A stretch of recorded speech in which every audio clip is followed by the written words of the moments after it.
Hi, everyone. We are back. And today I'm really excited because I am talking with my dear, dear, dear friend, Galactic Ashley. Hey, Ashley. Hi. Thanks for being here and chatting with me. And we're going to talk about galacticness, galactic heritage, star families, things like that. I just lost my page here. There we go. Um, and all that good stuff and what we're all about and knowing that we are the disclosure, right? So I'm going to read your bio real quick and then we'll start talking, okay? Okay. Galactic Ashley channels divine guidance for starseeds, connecting them to their star families and galactic lineages. She uses light language frequencies and works with your cosmic connections to facilitate high frequency healing transmissions and encoded activations. And that's about the shortest bio I've ever heard. And I know you have a lot more to share than that, but so her website is www.galacticashley.com, and I will have her information, all her information down below. Okay. All right. So if anyone here watched the Kundalini Awakening and Dark Night of the Soul, those videos, those two-part videos that I have here and that we did with Michelle, then you may already know Ashley, Galactic Ashley. I'm going to call you Ashley if that's okay. No, that's fine. But I think it's really cool. I thought it would be cool for Ashley. Ashley is just so multidimensional. I've known her for quite a while, 10, 12 years. I think we decided, well, 10, 12 millennia probably. Yeah. Yeah. Um, so I wanted her to come on and share what she's about on a personal level and without talking about dark nights of the soul and things like that, but how she got to where she is such an amazing bright light and galactic energy portal, I guess you could say, Mhm. for the planet, right? Yeah. Um, so can you share with us, please, Ashley, how you came across knowing that you are a star seed and were able to and started connecting with your galactic family? Sure.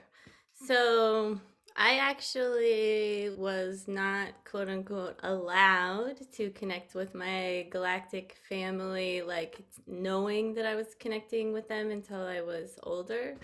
But first, it might be a good idea maybe to talk about what a star seed is.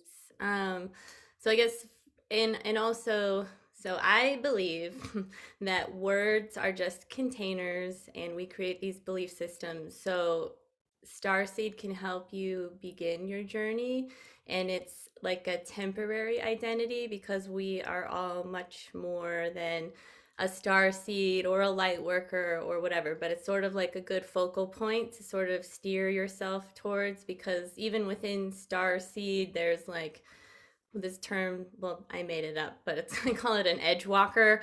But there's like blueprinters and wanderers and walk-ins and just all of these other names that all kind of, if it resonates with you, that's all that really matters. And then just give yourself permission to grow through everything.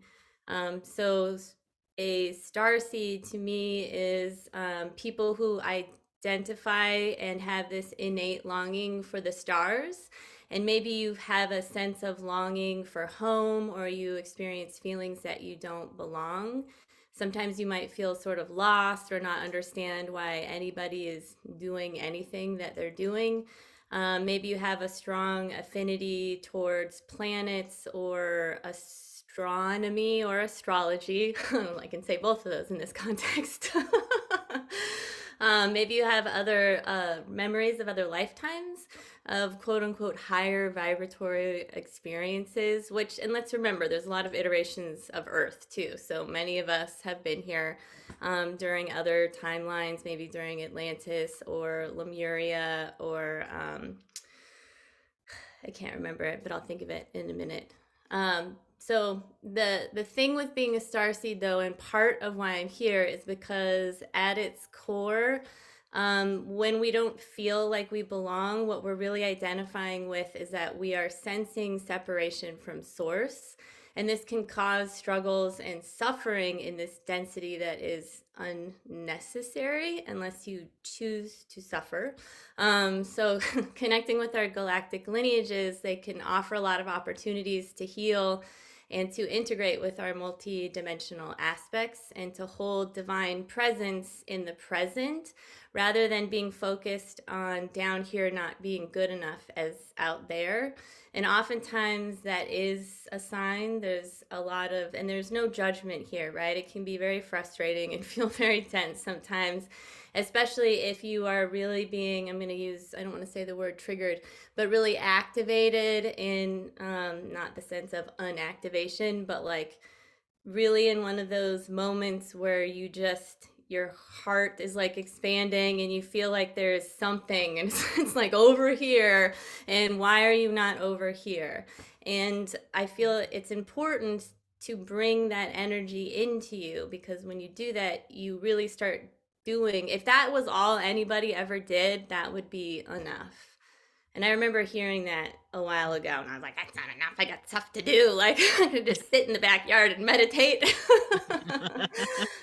So, it's just remembering that you're never separate from home, that you're not a cosmic orphan. I remember the first time my galactic family came in and said that, and I was just like, right? And that you chose to come to this planet with a mission. So, a lot of times, starseeds will identify with the term mission, or which is a little bit, it feels different to me, and maybe you feel the same way, Sharon, but like mission versus soul purpose, one isn't better than another. Remember, at words and language, they all have frequencies in them. So when your star seed aspect or your galactic self is activated through the heart, we get to integrate basically and experience unification, which is what we are. And so we're really here to unify multiple aspects of ourselves, other precepts of ourselves, the masculine and the feminine within ourselves, because all of that restores the divine human DNA. And that is what we're here to do, is because we have this split that's going on between the human and the divine human, which are here, but because we have this collective, it's like a collective diaspora between the human, like this human that we perceive, and then like the actual divine human. And it's that divine DNA, these crystalline DNA structures that we have, that are really helping us to heal ourselves here, heal the planet, and also to heal every other dimensional aspect of ourselves and the pieces and parts of us that are existing or have existed or will exist in other states of consciousness. So Right. we'll lay the foundation first. Yeah. So I guess as far as I am concerned, I had my first metaphysical experience. Sorry. I didn't even hear it. You It's know okay. anything No, it's bigger like, than that? coming up. I think that the beings are like starting to come in. So I'm like, Oh, right. Yeah.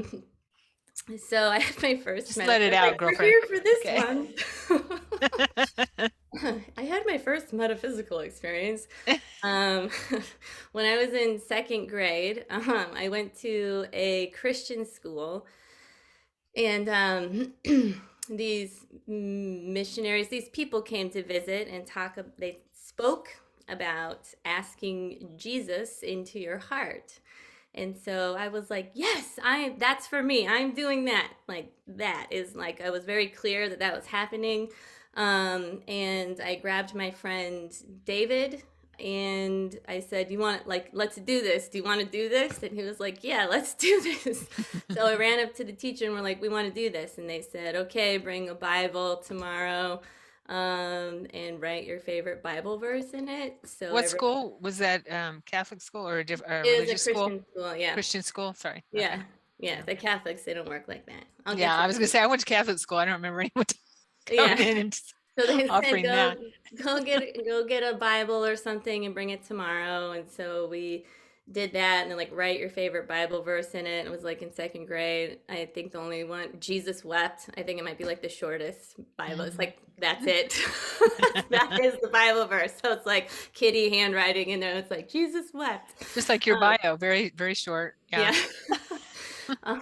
to the point. So we went in, and the galactic part of me now would say essentially, we went and had a massive heart opening, and all of these beings came in, and I was being asked to, I would consider it an invitation.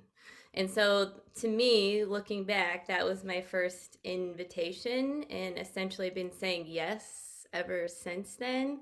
Mm. Um, and sorry, I have to do not disturb work. Okay. There's all of these notifications are coming on.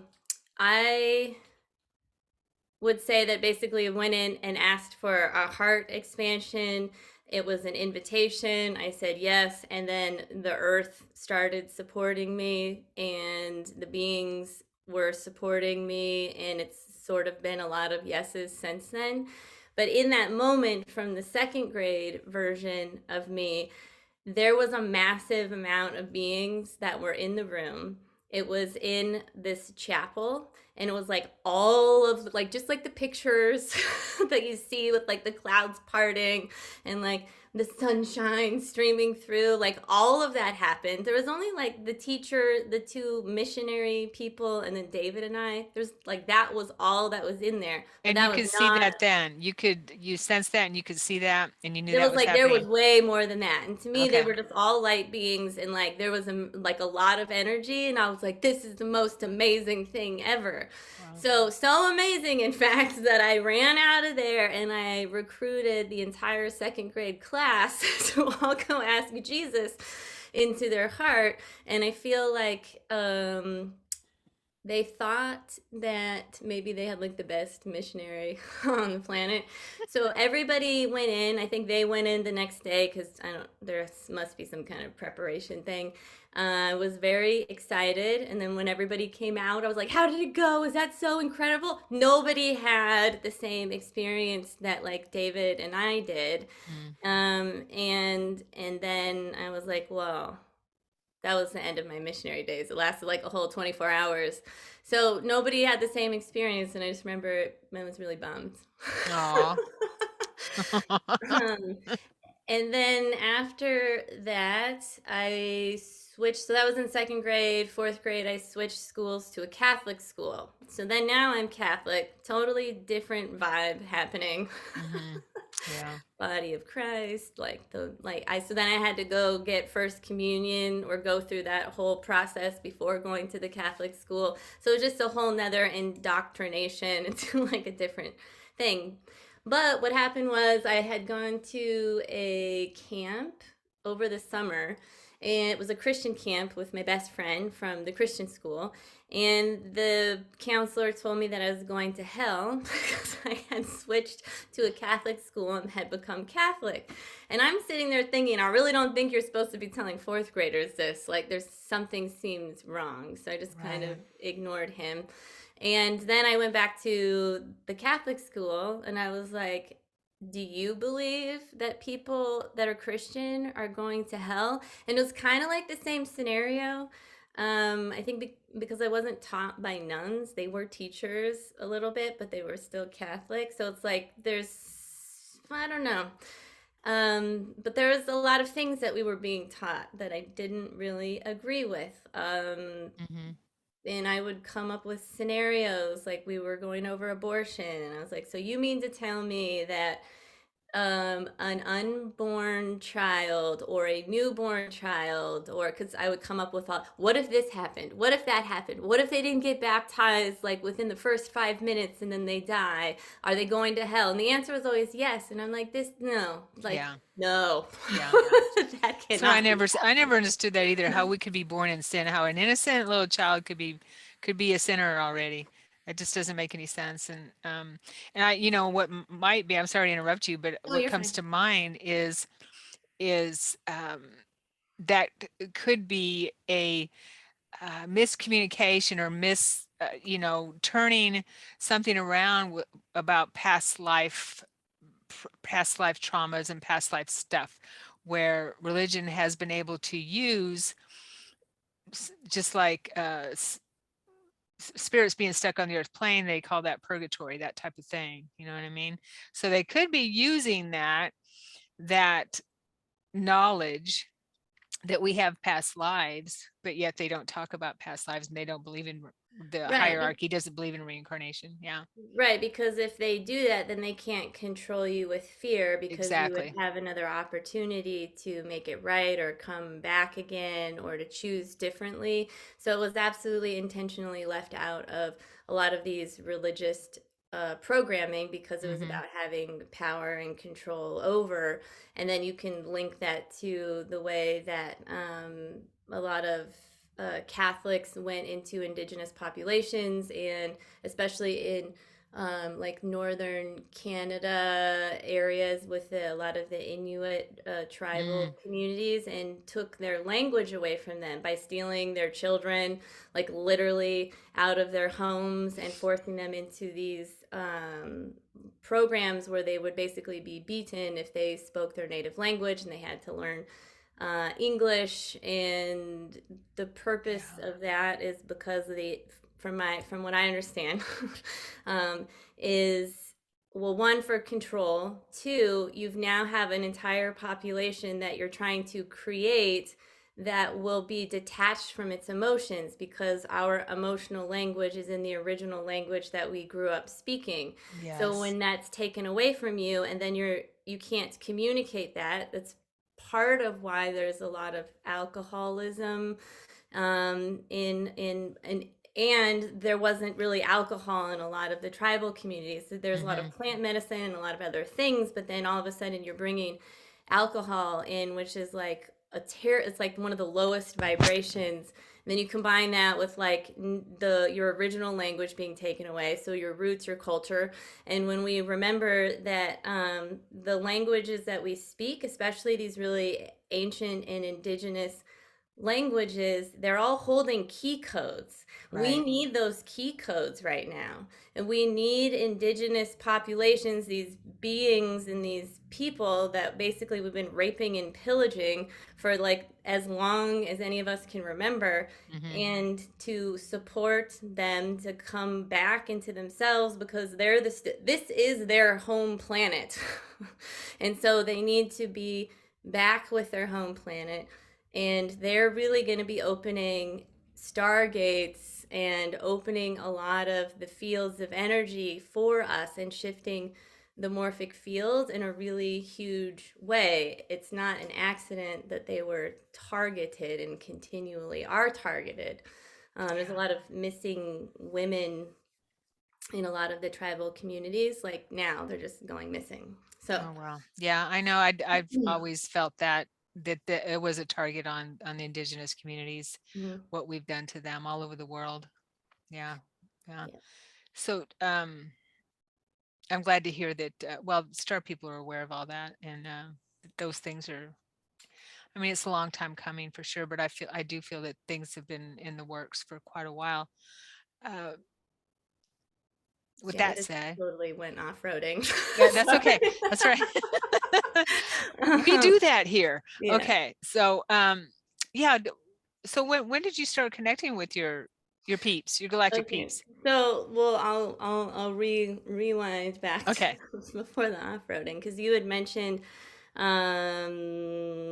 past lives and other lifetimes. So about that time when I was like, no way the hell thing is happening with babies, like Yeah. maybe if you like shoot somebody because you really want to, maybe that's not like a good thing, right?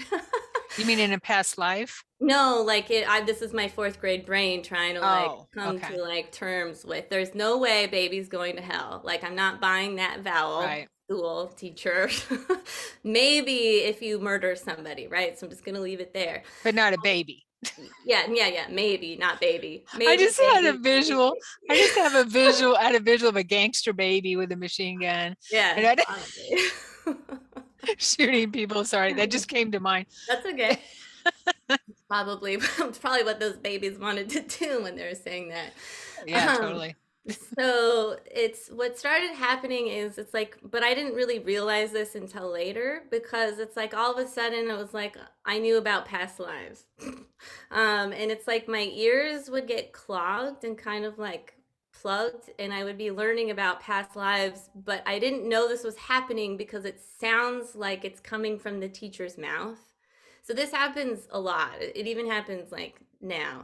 I Mm-hmm. will hear something from the person's voice in their voice, and it's Mm-hmm. usually coming.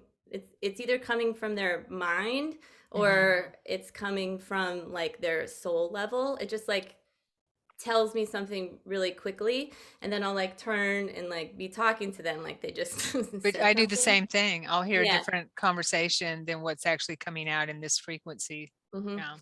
So that was kind of, it was like this was getting this was getting sort of like muffled, and then I was learning something else. So that was happening. At the same time, I always say and feel that I've been raised by the Galactics because these thoughts would come into my mind, and they would be like little mantras sometimes, and one of them, probably the most profound one, that, and I have always been like this, was I wonder why people do the things that they do. And to me that is essentially the key to read anybody or anything, is the I wonder statement. Like, I wonder why people are the way that they are, which one kept me from judging other people. Two, as soon as I asked that, there would be like a whole scenario slash story about what would actually make that person harm another person, which was usually they were harmed Mm-hmm. or something had happened to them. And then sometimes it would just go back, and then I would kind of understand, which doesn't mean it's an excuse, but it definitely helped me to understand the people that were around me. So keep in Mm-hmm. mind, this stuff is happening, and I don't necessarily consciously know that I'm connected to the stars, but I do know that the ocean and the sky were the exact same thing to me. And I was always looking in the ocean and always looking up at the stars. And I was obsessed with whales and dolphins. I had them like everywhere because I was trying, and I like, what I liked was like the galactic pictures with the whales and the dolphins, but basically flying through space. So, like it's not a surprise. And there was this deep longing.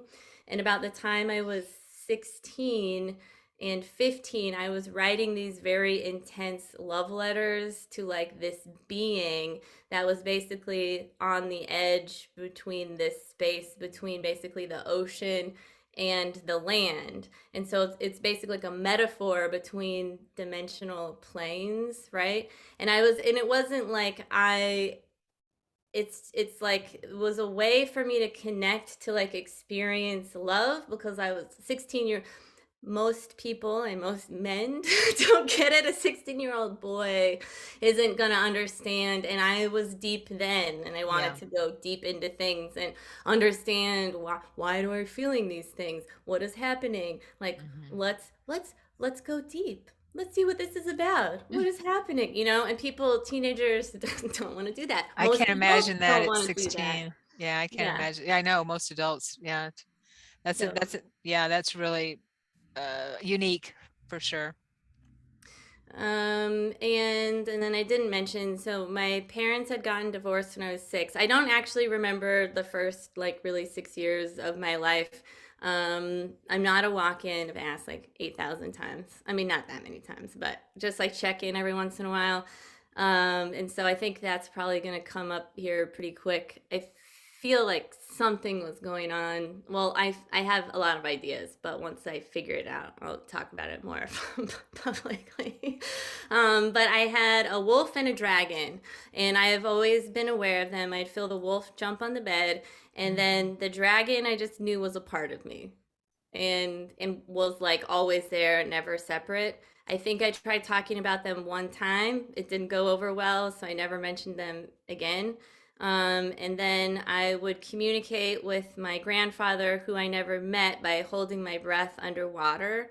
And I've in like the bathtub. Mm. So as soon as I could hold my breath underwater, that's what I would start doing. And I mentioned that once to my mother, and she got really upset. And so I never mentioned it again. And then as I got older, I realized why. So, not the best reaction, probably not her fault. There's a history of stuff. And so, but I didn't know because I was like, oh, he says he loves you or something, and that's like not what was wanting to be heard. um, so I just was kind of quiet about it, but not really. I think I was a little bit eccentric anyways, but I went to a private school, like we had uniforms. So it's kind of like hard to tell, and it was one of those. So the Or, good thing about this school I went to is everybody was like pretty accepting okay. to a degree. Like you couldn't, they were really good about don't leave people out. So everything was always included, and Hmm. I still really liked people. So, and I haven't really had a massive problem of haven't had a really massive people problem. So, which is lucky because there's a Yeah. lot of star seeds I have noticed that do. Yeah. So, there's something about me that is like extremely, extremely high empath that also likes, and it could just be like high energy. So, I actually like a lot of people, and like it's buzzy and I like electricity. I played sports like very, very competitively. I even played soccer in Europe and went to state in basketball, like so large crowds, the whole thing. Like I was really learning how my physical body functioned and how I could control, not like control it, but like kind of control. I knew how far I could push it before I passed out. I started understanding how to control my adrenaline in very anxiety. I like, because a lot of people could be nervous, right? You're in like a huge crowd or like championships, it's like wow, like all of it's Sure. amazing. Yeah. And you could dump adrenaline early, right, if you're not calm. So Oh. it's like I could manage my adrenaline and like release it, and then dump it when it was not dump it, but like release it when it was Hmm. needed. And that was a lot of what I was doing with and in sports, besides running just a massive amount of You energy. mean not overload your body all at once? It's kind of like, okay, so in the Karate Kid, they're like, don't fight angry. I Right. can't remember why, but if you fight angry, you're just angry, and it's like all of this energy. So it's like a couple of punches, and it's like that's it. You're not focused either. Yeah, and so it's about like this focusing, and then like everything would like get quiet, and then I just like knew where everybody was all of the time and felt very connected to my teammates. Mm. And I really liked team sports over Hmm. single sports. So when I look back at that, I understand that like a lot of really important things were happening. And the reason why I'm saying all of this is because sometimes we don't give ourselves credit because we don't necessarily look back at things that way, because maybe, because I do know this was one of my problems for a while. I was like, I should have been a professional athlete. Why didn't I follow through with this? Or why didn't I try out for like see if I could make the Olympic team for rowing after undergrad? I like had these things like I wasted, I don't know, right? And then once you let that go, then it's like, well, that actually was a lot more than you were letting it be because you were judging it and shoulding. Right. Um, Right. Basically, I was channeling energy, right? Like Hmm. a lot of it too. It was helping me to release a lot of the energy from the people that were around me, because there was a lot of anger that was around me. And rather than absorbing it, I had a massive amount of energy. And so I would a lot of times go to cross country and from 3:15 to like 5, and then I would go to soccer practice from like 5:30 to 7:30, and then I would go home, and still there would just be like all this energy coming through me because I'm taking on the energy of the people around me. So that's some of it, and then the rest So of were it. you, excuse me for interrupting you, but were you aware that on a conscious level, how you were uh, managing the energy around you and channeling it? Were you aware, like you're talking about it right now? Were you aware of that at the time? I was aware, yeah, Okay. but not necessarily. And I prayed a lot and I talked a lot, so I was always having conversations in my head Hmm. and getting a response, but I didn't like sit and have a practice or do what, like, have a practice other than mm, because I'd only been around people that like pray in a very specific very specific way. Yeah. So I was So what I was always taught is praying is talking, right? Talking to yeah. source. Praying is talking, and meditation, reflection, devotion, whatever you want to call it, is listening. Right. And we So forget to listen. I asked questions when I prayed. I didn't request. Okay. But mostly praying is about requesting. So Hmm. this is why I could never be upset at the school that I went to, even though it was religious and there was a bunch of wacky things that were going on.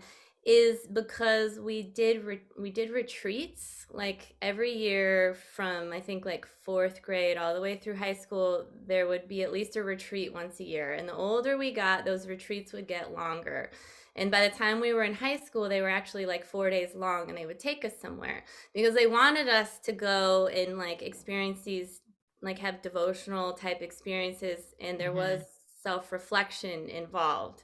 So Hmm. that was really a good slash big part of all of this, and I wanted to participate in those as somebody that led them. So I think starting in seventh grade, they let you start doing that. So I immediately started doing that. And then by the time I got to high school, then I was doing it and then leading retreats for younger groups. So there was a lot of like circle talking, space holding, being a container. Those are not the words that were being used, but it's the same thing. And it was like a natural part of who I am, like kind of, and people always trusted me. And I think in like fifth grade, they're like, that for some reason they wanted to have us learn about mediation. So we're supposed to elect two people, a male and a female. And I was one, and then the other person I think was Wyatt Mello. Wow, And that's so amazing to me because yeah, when I was going to school, we didn't have anything like that going on. I went to public school anyway, but I did go to Catholic school for a little while. But it wasn't anything like that that helps you become a productive adult human being, basically, and be in contact and connection with your fellow, with humanity, and how to be of service. That's really awesome. That's amazing. yeah.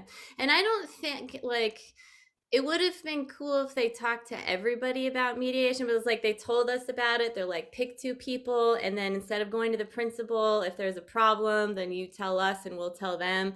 So it didn't Mhm. like necessarily really last because we're not stupid. Because if it's really a big problem, you want to take it to a peer council review between these two, it's going to go to the principal, and if it's a real problem, right? So I wasn't busy, let's just put it that way, but it's just like one of those key points, right? And I feel like when we give ourselves permission to look back at our life, there's these key points that basically show us that whatever it is that we really truly desire to be doing or that we're doing today has we've been in training for that this whole time. And the beings told me about the sports actually last year. They're like, you do realize that that was a container for you to actually be expressing what it means to be a powerful woman, right? And I was like, no. I was not looking at it that way. I was mostly thinking I was a failure. Oh, wow. you Funny know how the ego, veils things, doesn't it? hmm And I Yeah. mean, like, it's super obvious, right? Because, and somebody had just sent me, they had made this plaque, and my face was on it with my team that year. And it talked about these women who, like, had, I think collectively all of us had like a 3.92, because they like did the math, like a 3.92 GPA. We had gone to state twice, regionals 4 years. So that means that we had won CIF, which is the California version of winning your section, for all 4 years. And like at this point, there was like a string of them, and there was a string of winning after.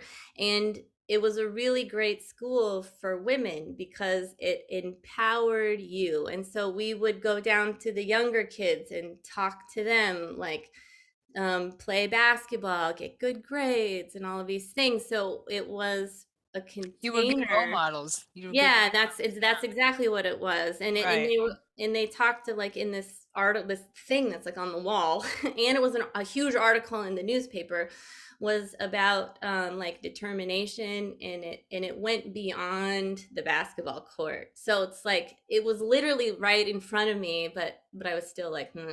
And somebody had sent it to me, and the beings were really trying to expand on the divine feminine last year a lot. And so to put that lens basically on everything that I've done, and because I was being in my doing is what they're trying to like point out. So it's like, okay, Okay. point Yeah. taken.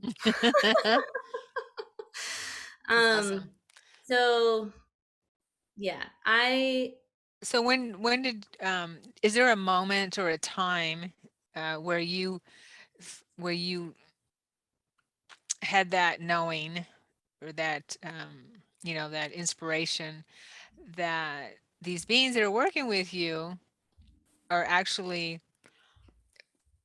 galactics, I guess you could say. Yeah, it took a really long time. I was really mad about it, actually. I mean, what would have changed? I don't know.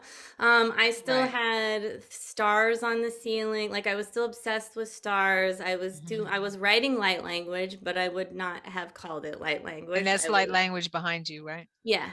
I would have, when I was little, I would mumble light language. I would snorkel and I would, in the little thing, in the little tube while I was swimming, I would be like, "Doo, doo, doo, doo, go, lo, lo, lo, lo," like doing light language in the thing.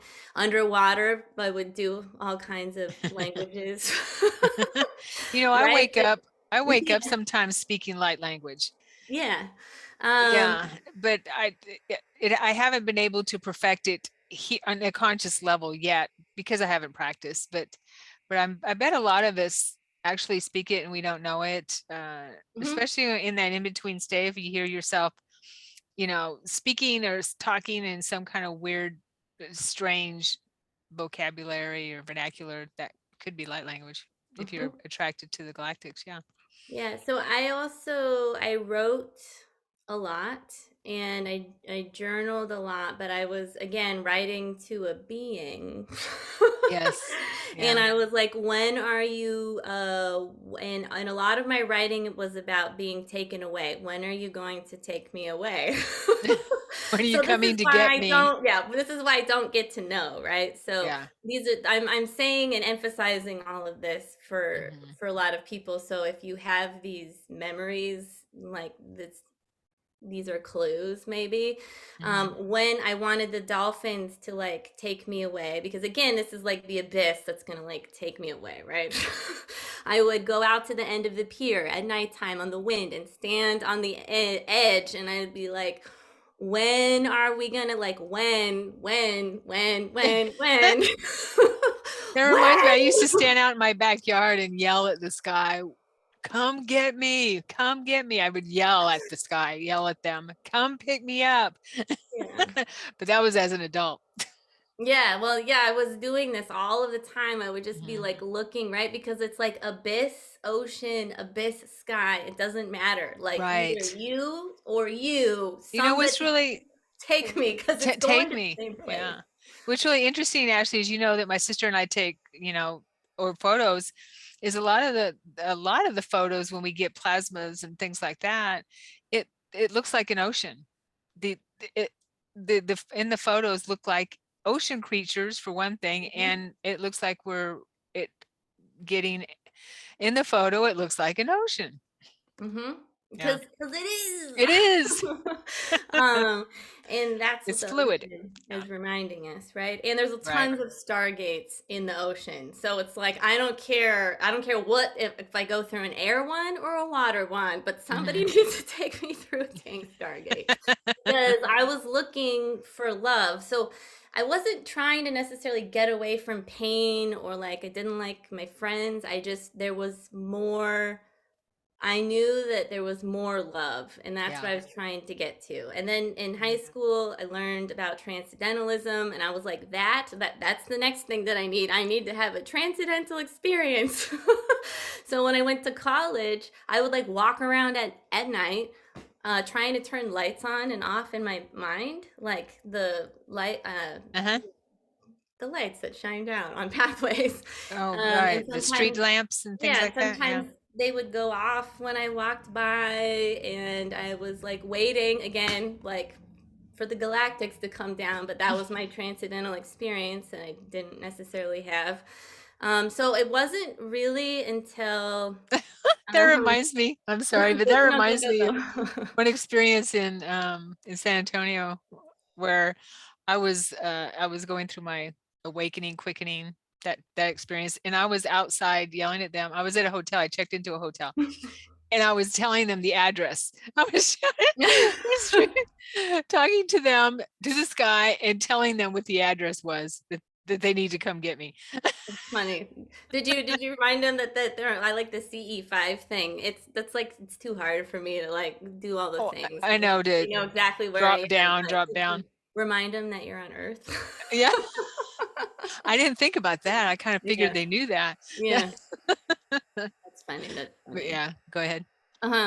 So after college, I went into the Peace Corps and I was traveling, and essentially I was practicing telepathy. So I am still getting messages, right? I know we haven't got to the galactic part, right? Because that just doesn't come for a really long time. Yeah, um, and and still looking up at the sky, right? Because I right. was a agriculture volunteer, so the sky was amazing. There's no lights. I was in Paraguay, um, just in out in the middle of nowhere, and still like messages. But what was really happening is I realized I would really understand a lot more of what people were saying if I didn't focus on trying to translate the words. Hmm. So I would relax my mind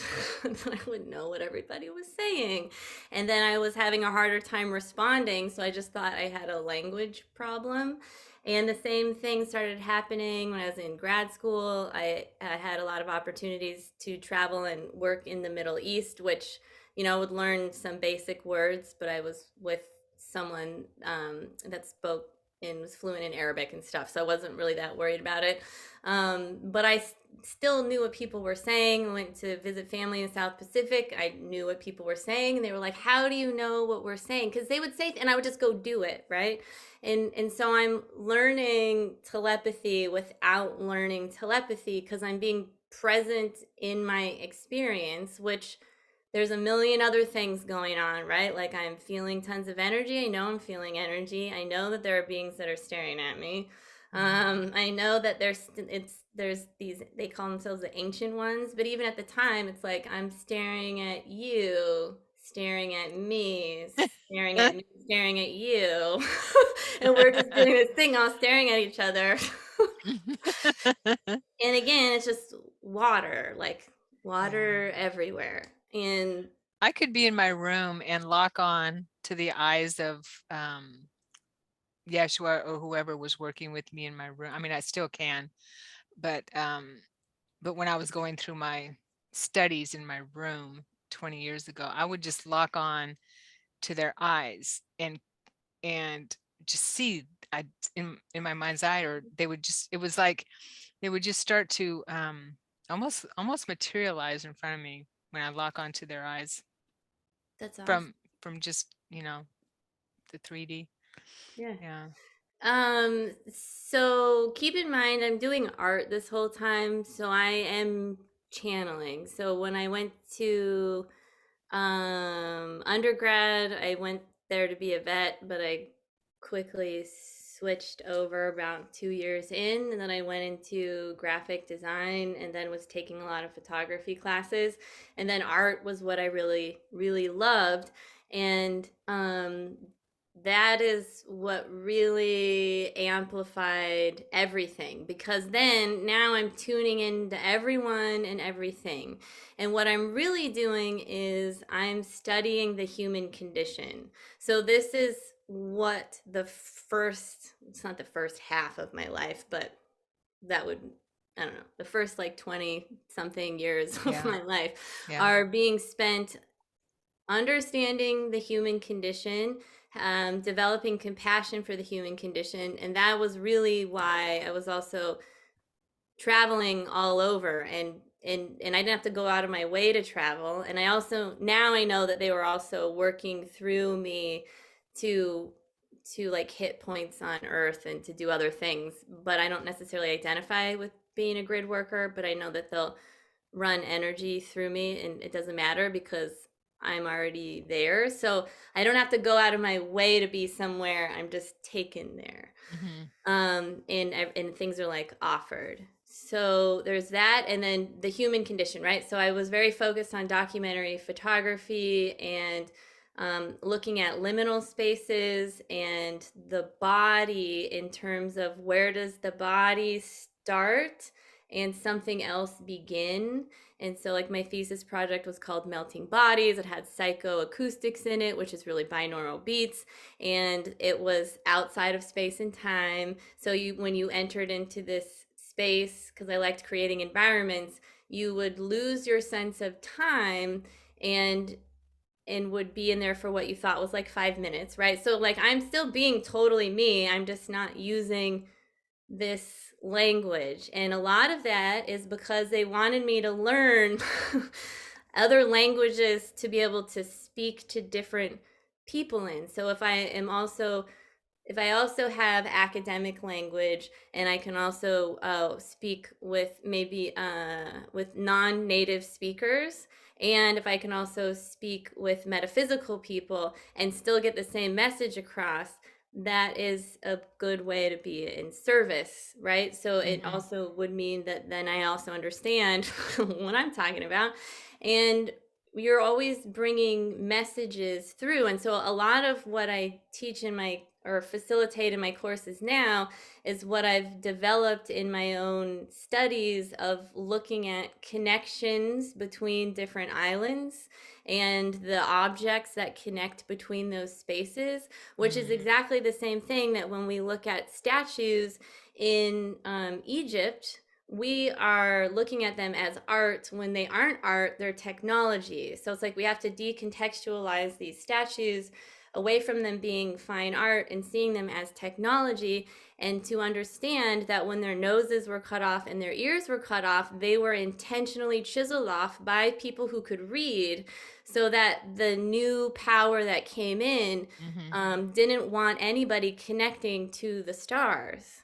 Yeah. And so that is like the same thing as that was an artifact or a thing that was made as to connect. And so we're still doing that now. And so in with Polynesians, or at least in Tahiti, there's something called the tifefe, and it's basically this Polynesian blanket. And because there's a lot of migration that happens with islanders, these are really important blankets, and people will take them. You wrap, there's like a wrapping of the body in them. When you get married, you're wrapped in them. When you die, when you're wrapped in them. When you're born, you're wrapped in them. So then when you leave and you're away from family, then you're wrapped in these blankets, right? So Hmm. it's like these objects that carry energy become these points of communication and connection. And so I was always studying about how to cross space and time and connect in these ways. And then it wasn't until later, and I had been getting readings, and nobody could ever read me right. They'd always be like, Well, "You're I wonder ungrounded." why. Okay. Yeah, they're like, "You're ungrounded," and I'm like, "If somebody tells me that I'm ungrounded one more time," or they would look up and they would be like, "Oh my God, there's a giant being behind you," and I'm There's a like, dragon right "I know," behind and you. I'm like, "Yeah, I know," and There's then a they would always dragon coming out of your back. yeah, Yep. and then they would always say it was Archangel Michael, and I'm just sitting there. It's not Archangel Michael. Like I can't like I'm not gonna argue with him, so we just sit there, and they would tell me all these things. And what is interesting, this is how the universe works. I'm telling you, not one single one of these people ever said the word empath to me. Never. Mm, mm. They said you feel things really deeply. One of them was looking at my chart, and it was like it was a Hindu astrology reading, and he said it like 10 times. He's like, I need you to understand how deeply you feel things, and you even feel them through people more deeply than they even feel their own experience. And I was like, okay, Yeah. and I'm like, Yeah. 24, 25, and I'm like, yeah, like, tell me something I don't already Well, was know. empath right? Yeah. Yeah. That's what psychics kind of do, right? But is empaths was it even that word even available I 20 years think I ago, think or it was. It might was have it? not Okay. been because I think Maybe I just wasn't sympathy, aware of it. well, sympathy and empathy have been in the dictionary. I'm sure if I looked up the etymology of it, it goes Yeah. back. But Yeah. the point is that that was a trigger word. So as Yeah. soon as I heard that word, everything just went right. So they weren't allowed to use it. They were never going to be. Whoever was sitting in front of me was never going to be allowed. Probably, even if they were capable or thought outside of angels and whoever else I ended up going Right. to. They Yeah. weren't going to just start talking about galactic stuff. But, somebody could have tried. So it wasn't until later, and you actually were the one that confirmed it to me. I think I was just we were doing something one day. I think you had some class and there was only like a couple of us there, and I was like, where is everybody? Like, Yeah. where are all the galactic They people? And everybody laughed at me, and I was like, what do you mean? And they're like, this is weird. And they're like, what are you talking about? This is everybody. yeah. Right, because I also had that other thing going on in me that was kind of like everybody operates like this, and then I realized, wait, nobody's operating like this. Hmm. And so Yeah. you confirmed it, and then it was like after that I was like, wait a minute. I went home, and everything that I'd been writing this whole time, my whole life, had basically similar language in it. And I'm like, so I've been communicating with my galactic family the whole time. And then I was like, pissed because I was like, why didn't you tell me? I've been asking for this since I was like 18, because when I was 18 and I was in college, I was like, when can I do this work that I'm doing now? Basically, it's like, when can I? Is it time yet? Is it time yet? Like, I want to be a reader or do some kind of Yeah. something. And it was like, boop, like nothing. And I'm like, and so basically they were like, look, it wasn't the time. Everything's in divine timing and divine order. And if we had let you know everything, Hmm. you would have used that as a form of escapism, because I wasn't really even Like like a crutch. yeah, I Yeah. wasn't even like allowed to like meditate, even though I'm like in a walking state of meditation all of the time, Hmm. because I always go into other places and still I'm present. And then even when I'm reading, I'm like gone. So it doesn't, if somebody were to actually sit there and teach me how to meditate, then I would have really been gone. Yeah. And that's not what it's for. And by the Right. time that they were like, it's time, it was, you are in a grounded place, because it like almost wasn't until I got up to Portland, because I was going to be here for a while. I didn't know that Right. at the time, but because I didn't want to be in the United States at all. And I was traveling, I was always moving around, and they wanted me to like stay put. And so here I am. Yeah. Here I am. And then basically that confirmed everything. Everything just went. It was like I just got a ton of downloads. My whole life got explained to me, like just in what I call mini, not actual near death experiences. I would just be laying on the grass and wonder something, and then my whole life would flash in front of my face, and then everything would be explained. And then I was like, all right, that makes sense. And then it would like happen another day. All right, that makes sense. Wow. Yeah. And then they said, now you need to channel like 4 to 6 hours a day. Um, but quality over quantity. So if it's not that much, it's fine. Basically, don't worry about it, but like get up and start Hmm. with that. And then if it's 4 hours, if it's 6 hours, if it's 2 or 3, then that's what it is. But every day. And I was like, okay, so that's what I did. Mahana is my dog, and I met her, got her in 2012, and I really was focused on like manifest, like for what okay, so getting a dog is a really big deal. And the Yes, that's why person, she's talking about Mahana. Yes. yeah, it was, um I'd only had a cat before, and I actually didn't want a dog at all, or an animal, because again, I don't actually want to live in the country.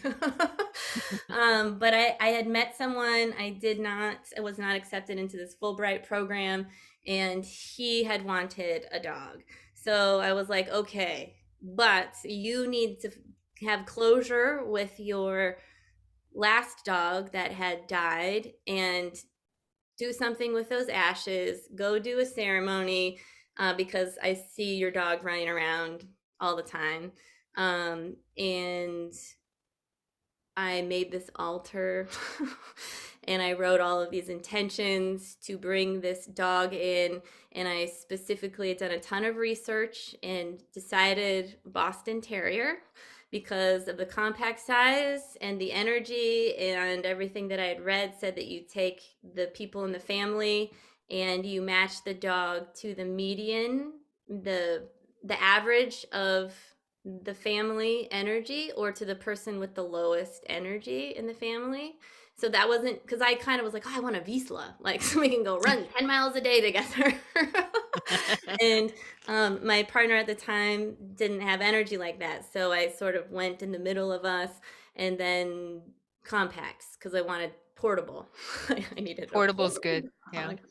And then Mahana, I just saw her face online somewhere. Somebody needed to get rid of her. I think they needed money, and then she appeared. And then I have this dog next to me that can sit for like a really long time. And she's like 7 months old when we first got her. There's some trauma stuff to work through with her and a whole bunch of other things. But I just noticed, like, I would be working on design projects. I mean, like 3 hour stretches, and she would just lay there. And then she would be the one that would be like, you need to take a break. I'm like, okay, so we take a break. And then when I started really getting into the work, she um she could just sit for like extended periods of time. And she showed me later that we've worked together a lot. And one of the main first lifetimes that came through was an Egyptian lifetime, where she was one of those Egyptian dogs, and I was a priest. And I would be sent people that were maybe like schizophrenic, or were having a lot of mental psychological splits, and they couldn't Hmm. really be fixed, or they didn't like the society, they just didn't know what to do with them. It was like a long time ago. So Yeah. I would leave my body and go into their psyche and into their inner terrain and see what was going on. And that's how I would heal them. And she would guard my body. So we've Wow. also been dragons in other lifetimes. And another lifetime, she was a elephant, and I was a little boy. I think you worked with us on that one. There was a soul retrieval thing because I wanted to make sure that like I had taken care of everything. Because I've always gotten bleed throughs of other Hmm. lifetimes that have come in, and so there's always been a ton of awareness. I just didn't have the word galactic. Right. Gotcha. So it's Gotcha. like, and I'm still talking to things, and information is still coming in. I'm aware that I'm connected to other aspects of myself. I was aware even when I was younger that like my past self was working with my future self to leave my present self messages. I got a download when I was 13. I just didn't know it was a download when I was looking in one of those mirrors that sort of extend forever into a Mm. thing, but I just didn't have the language to say this is a download. My galactic mother came in and told me a whole bunch of stuff. I just remember looking at that and just getting a bunch of information about like basically that's a matrix. This is what reality is. And Yeah. so it was like, okay. Yeah. And there's just lots of, and people will just always ask me things. People like hunt me down, sit on the like on a bus next to me, tell me their cancer story, tell me their story, and then there was always things to say. Yeah. So It just came natural. When you have yeah. all that knowledge that's coming to you and all that awareness that you are so multidimensional, right? And as you're working on yourself, you're bringing through all that, all those knowings and all those experiences, because we all have had tons of lifetimes, not, not just here, but in other realities and on other planets or worlds or realms, whatever you want to call it. And so we have so much that we can, and I believe that we're in that time now, right, Ashley, where we're bringing the goal is to bring as much as we can into this realm so that we can be at our highest peak level for our shift. Yeah, I mean, a lot of people so a lot of people are here. I think the first thing is, and this is why I feel like I don't need to do it anymore, apparently, because I was actually just asking about this. They're like, no, you understand the human condition. Like, you're good. I was like, okay. Now it was more accepting and bringing in the divine human, right? Because there Right. was a distrust in me about the human, which is it's very collective, right? And a lot of us have experienced a lot of pain at the hands of each other, right? Hmm. Because we're all a mirror. So it's almost by the hands of ourselves. Right. But usually humans have hurt us, and there's a whole collective of the human being shamed, our sexual powers being taken from us because they're one of our most powerful healing Right. powers. The Right. I was just womb thinking about that this morning. Mhm. The Yeah. womb space is a multi-dimensional portal. Doesn't You do not have to have had children. It is a creative space. The hara is the womb for the masculine, but that is also where the fragmented matrix in the old matrix, like is sticky. It's the solar plex womb root chakra. And the more that that gets messed with, or that we allow trauma to sit around here, it's why there's so many digestive problems. It's why Mhm. there's um all of the things that we put into our bodies. When we are out of alignment with earth, we become dependent on other modes of healing. Like, maybe there's nothing wrong with taking pills or anything like that, and that can be complicated, especially if you have a quote unquote dis-ease that is coming through family lineages versus something that you uniquely created within your own reality, because sometimes those actually do need antibiotics because it's coming from a belief system within your family. um, but besides that, when we are out of alignment with earth, our natural ability to heal is compromised. Yeah. And so if you want to control people, then compromise their ability to self-heal, so they become dependent upon something outside of themselves, program the masculine and the feminine to wound each other over and over and over and over again, take the power away from women, control their bodies, create a pain body, because that's not natural. That Mm-hmm. is not how the divine human was created, was Mm-hmm. not with a pain body. Because No. how do you control someone? You have them have a pain body. That way you can inflict pain, and nobody wants to be in pain. So now you have something or someone to control. And let's shame you with sex. Let's not have the whole history be available to humanity. And this is one of the more challenging things that is happening on this planet, is that we are blocked from our history, and it's our divine Right. birthright to know our history, because everybody has the divine right to ascend.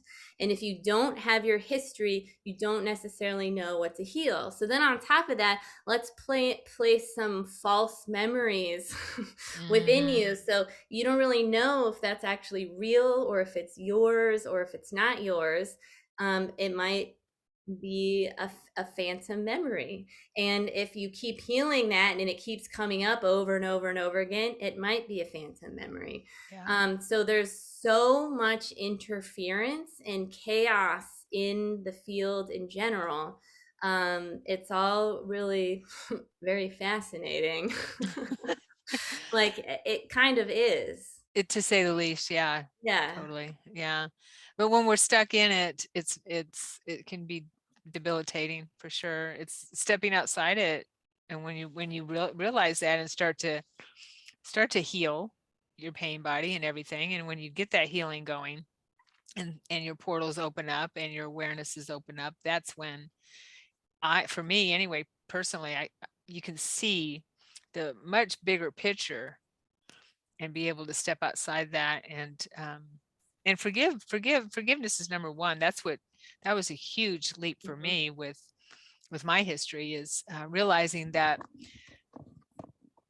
that whoever the program that I came in with to heal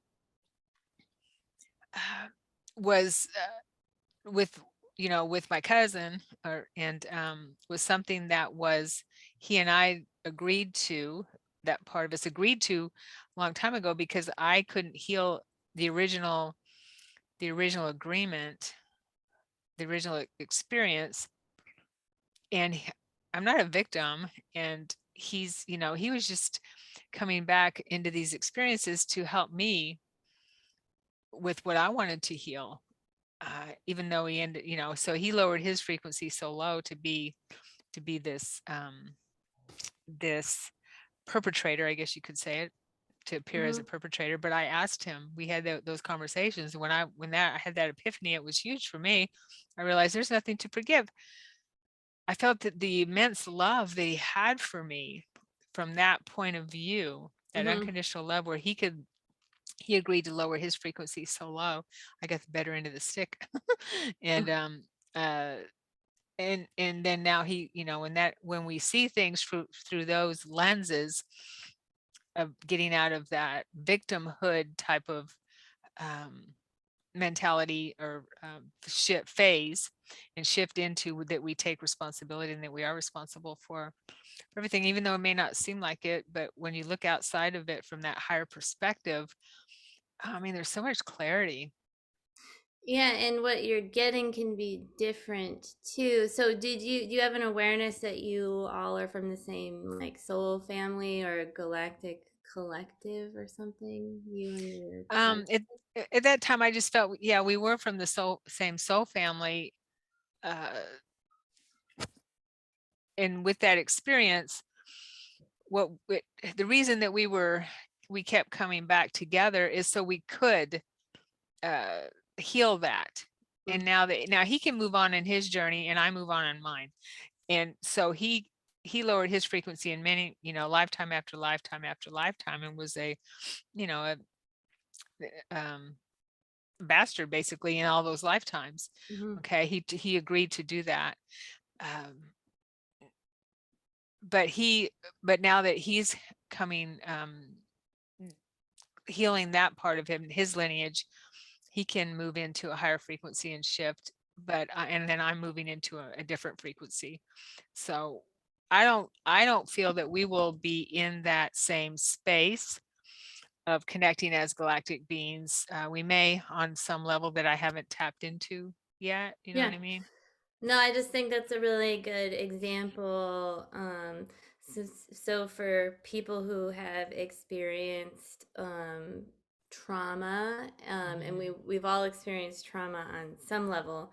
Um, and I don't want to say capital T trauma. I mean, I do, but I don't, right? Because those, I feel like a lot of people that actually have experienced quote unquote capital T trauma, Yeah.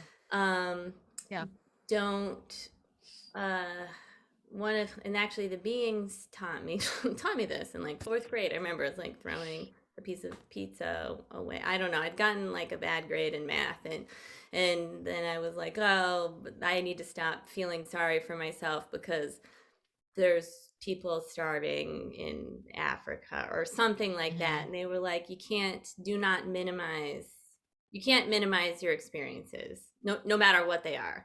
Mhm. So you can't, because a lot of times we as humans like to compare. So it's like, we could easily say, I haven't been traumatized enough because I know somebody that was a prisoner of war and beaten every single day for 10 years, right? Yeah. If you Yeah. do that, there's always going to be somebody more. But to Right. recognize that the body experienced trauma and that trauma exists in your soma, like in your somatic, it's a somatic sensation within your body that is absolutely contributing to your life every single day.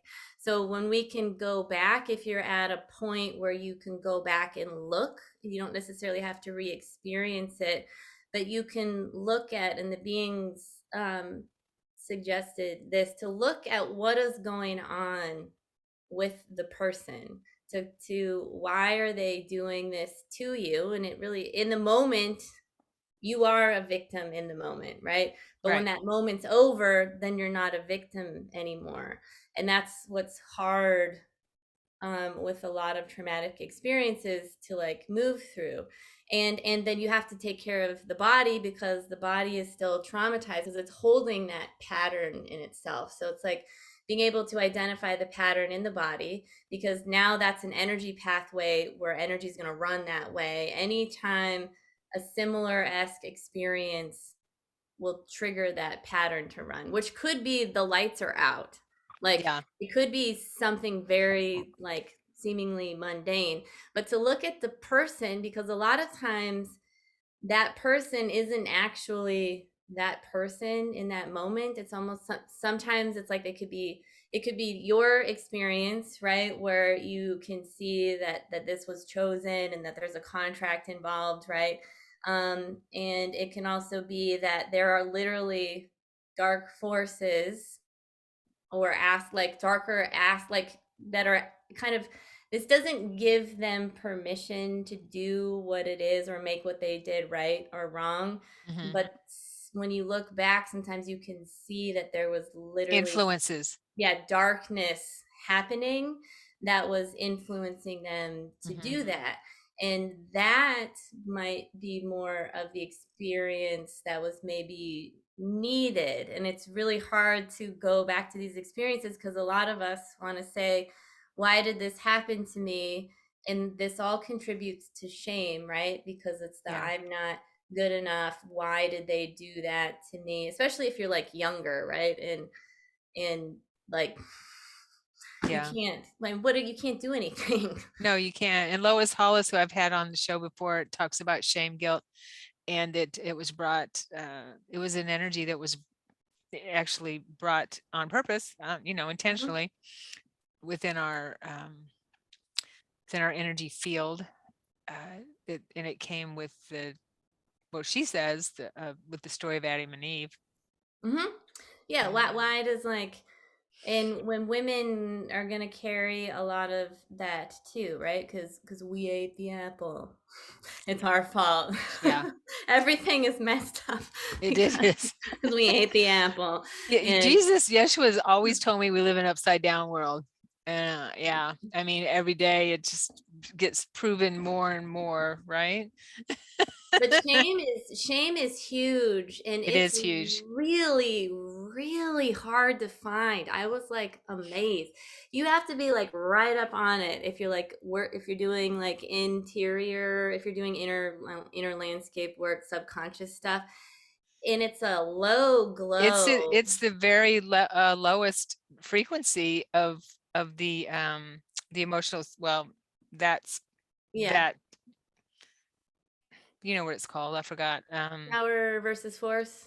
Yes, Yeah. that scale, the vibrational scale, is the lowest one. Yeah. It's on the bottom. And Yeah. yeah, so let's take one of our most innate, powerful experiences to heal at a physical level with sex, and let's shame that. Yeah. So that way you can't heal in that way. And then we'll also control the marriage part. Right. um, and shame is what supports consumerism, right? Oh, it Because does, doesn't it? yeah, You're because not good enough. You don't, you're not this, you're not that. You need this to be this, you need this to be that. Yeah. I learned that in the temple on the hill yeah, when so I if was that's what my guides called the place I was at 20 years ago after I was going through my oh yeah. I like that temple on the that's what hill. they call it, temple on the hill. Yeah. That's funny. I know, right? So so I just am saying shame is hard to locate. Like you might be able to find it and know what you feel shame about, but to find this is recently when I was going through the dark night, I was like, heading towards the void, and I was like doing, I don't know what I was doing stuff, and I saw this like thing, and it was like this amoeba thing, and it was like it looked like a light code that had been squished.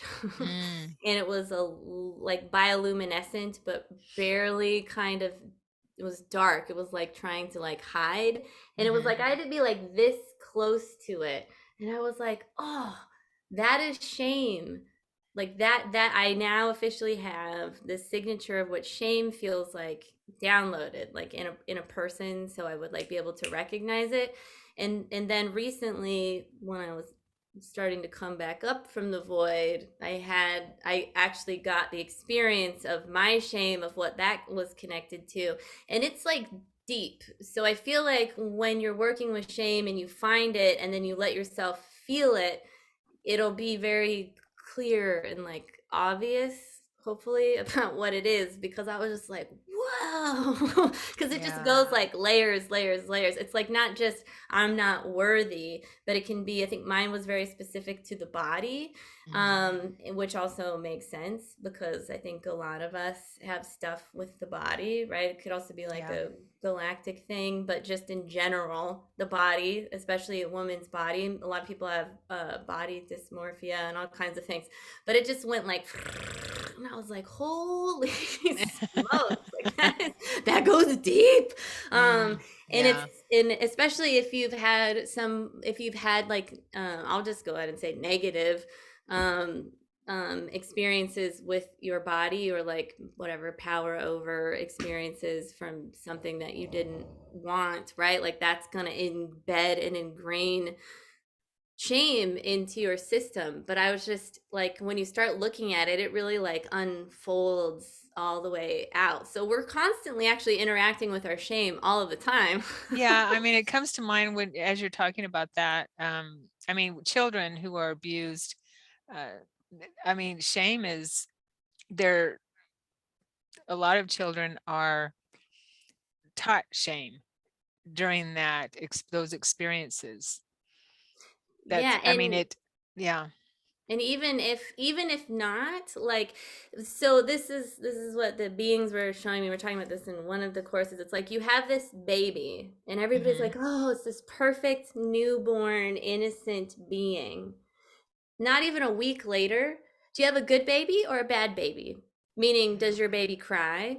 Does Yeah. it stay up all night? So automatically it's like good baby, bad baby, which then turns into good girl or bad girl. Right. And Right. don't be a bad girl, or do you think this is what I got? Do you deserve that?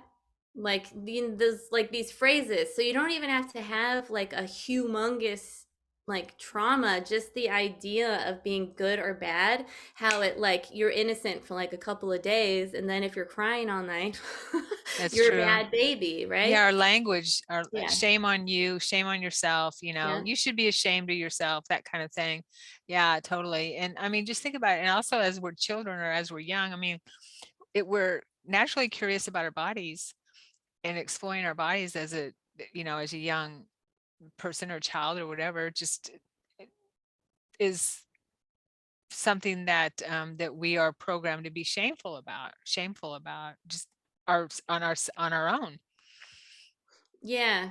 And Um, we're also not encouraged to ask questions. Oh, no way. You know Yeah. why? Because um because there's so much pressure put on people needing to know the answer.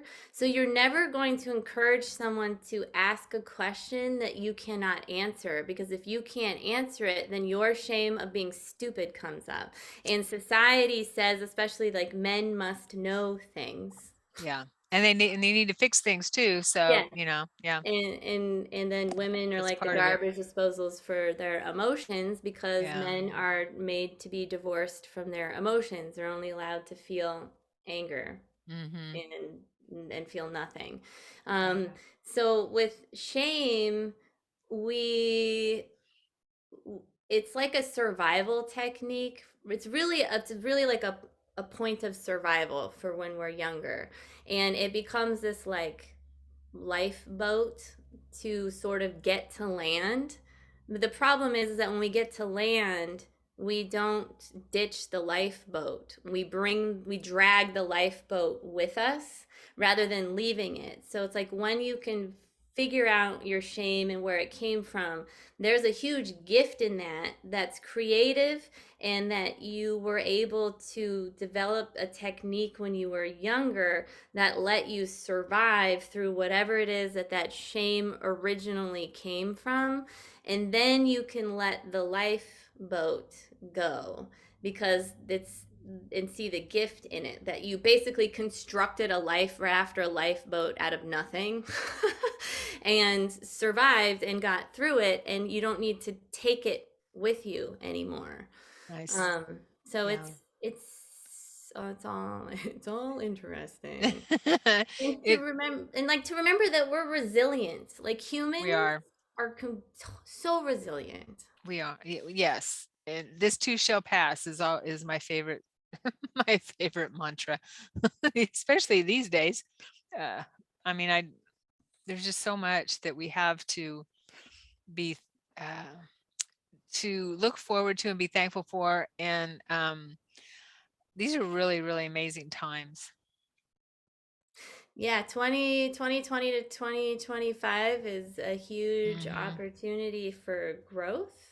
Yeah. It's a huge opportunity, and my understanding is that we're in 2022 and 2023, so up until 2024, like out of these 5 years. And it's not like it's because we're feeling it before 2020, and we'll feel it sort of after.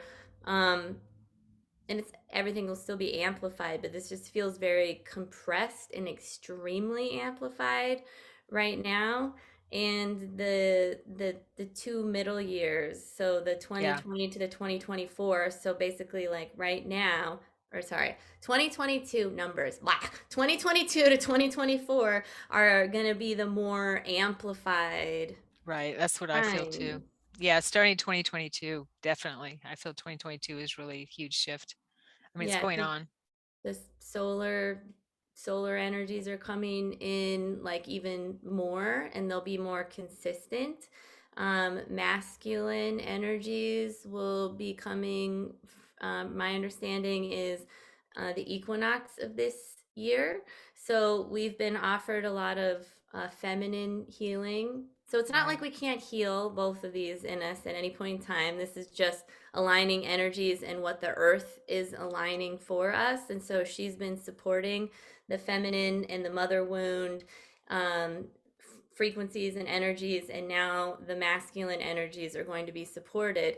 So, one of the main things that the masculine, because they've been so divorced from emotions, which is not their fault, this is a main trauma for them, is I would not be surprised if the energies are a lot more fiery, if the energies are, there's a lot of anger or this like almost agitation or the need for movement to basically run all of these energies and to get comfortable with emotions. And we all have masculine parts in us. And so to Right. pay attention to what your body is needing and how the energy is shifting, and then to not be afraid of anything that's coming up in you, even and especially if it's anger.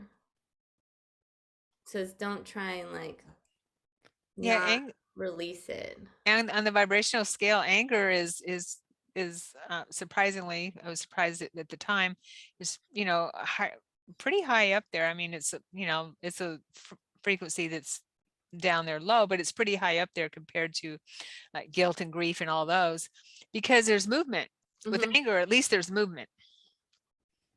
Right. And so it's just a matter of moving the energy, but Mhm. not taking it out on someone. So Right. the masculine is a Productive anger. yeah, because the masculine a lot of times is afraid of the anger because there has been so much uh anger and abuse that has come out of them, right? Yeah.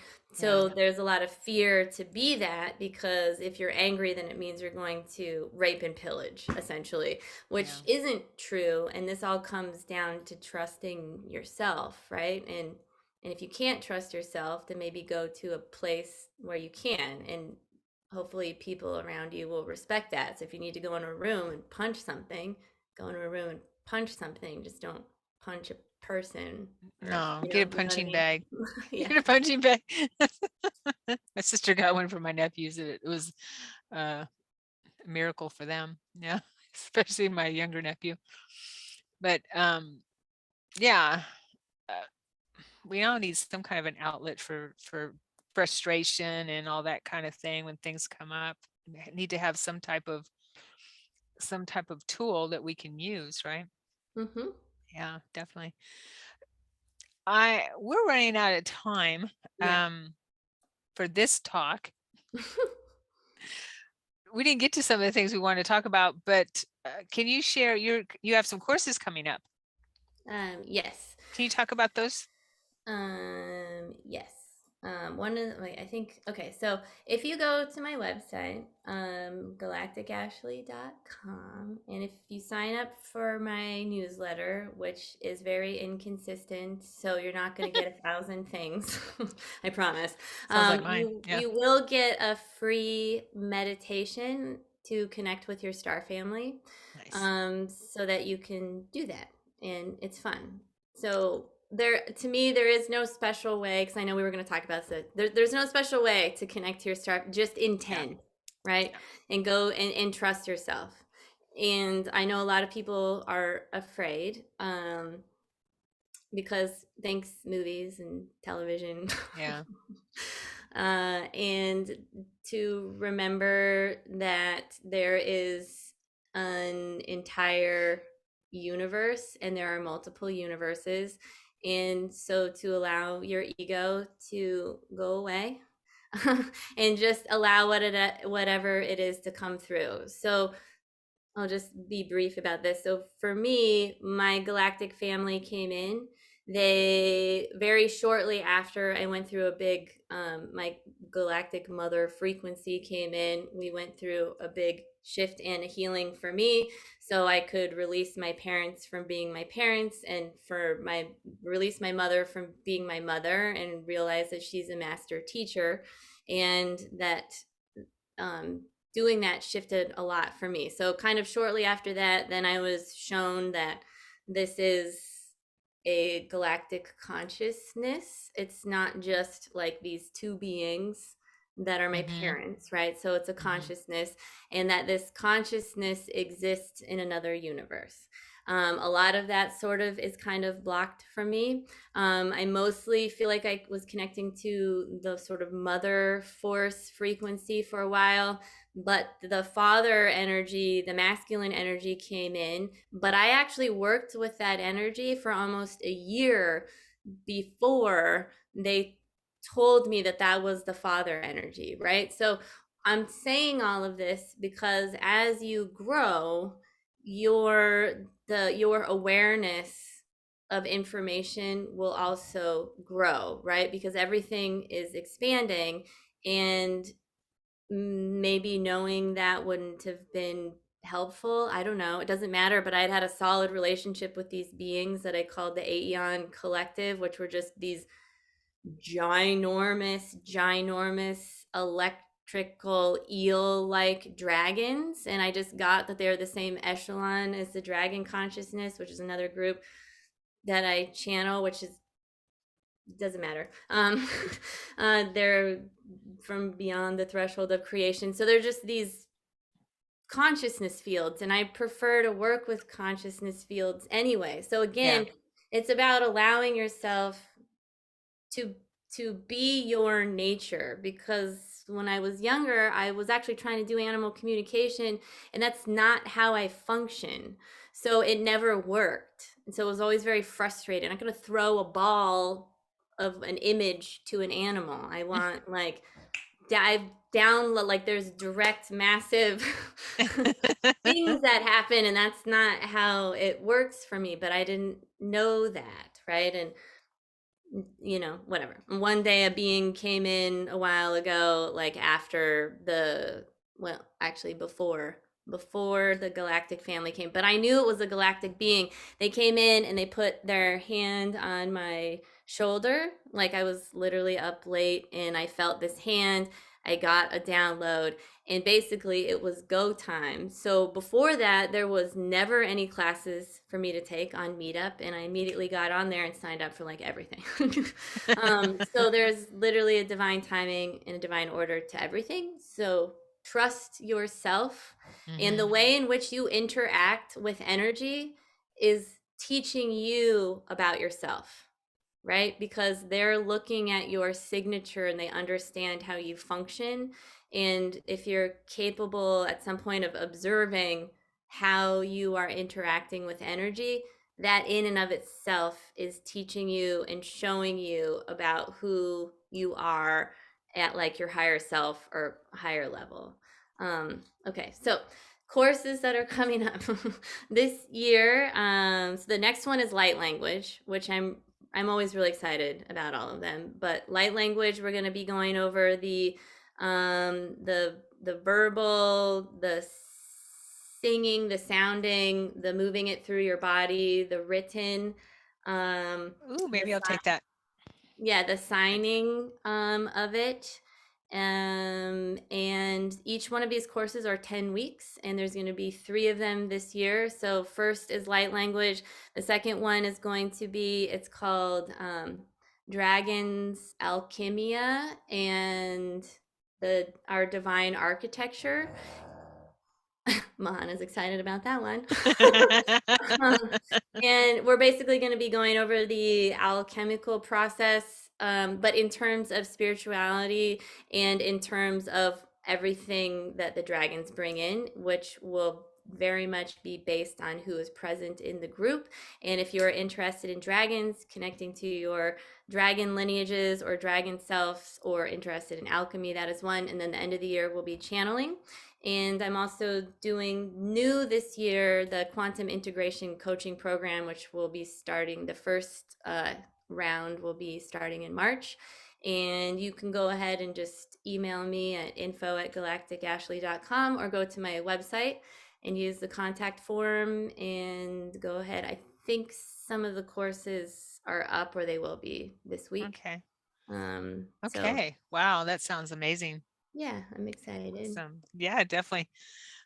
The thank you. Oh, I will mention that moi is having a out of body experience and lucid dreaming course next month, and that is a 3-week course. So if you're interested in learning about out of body experiences and lucid dreaming and having conscious experiences in the higher realms and exploring your multidimensional self, then check out my website. It's on my website, and I am co-facilitating with Preston Dennett, who is a author and another amazing person, has written 28 books, I believe, and he's researched, and he is a avid out-of-body experiencer, and he's also written a book about it. So anyway, that's what I'm doing. Okay. I mean, look at all the amazing stuff we have, right? Yeah, We have there's the a lot author of and everyone support around us. out here. So Definitely. if anybody is, feeling it right now, you're not alone, and you can always reach out to either of us or into the community. There's a lot of people that will resonate with you, and even if you're a practitioner, it's okay to take courses and to be held Yeah. in a space. At least half of the people in my groups tend to be practitioners, and I find that as a practitioner, a lot of times it's challenging to find a space that can hold you, because we're allowed to have human stuff going Yeah. on with us Yeah, sometimes totally. too. And Yeah. and we're even though we do teach courses or classes, we're also students. We have so Mhm, much to share with each other mhm. and and help each other along the way. Practitioners are always we're always learning from each other, and people that are exploring and embracing our multidimensional selves, and so that's what it's all about. Yeah. Ashley, thank you so much for being here today and chatting with me and sharing. Wow, that's I mean, I've known you for a long time, but I didn't know a lot about your history and how you Yeah. got to where you are today. Well, some of it, just a little tiny bit of it.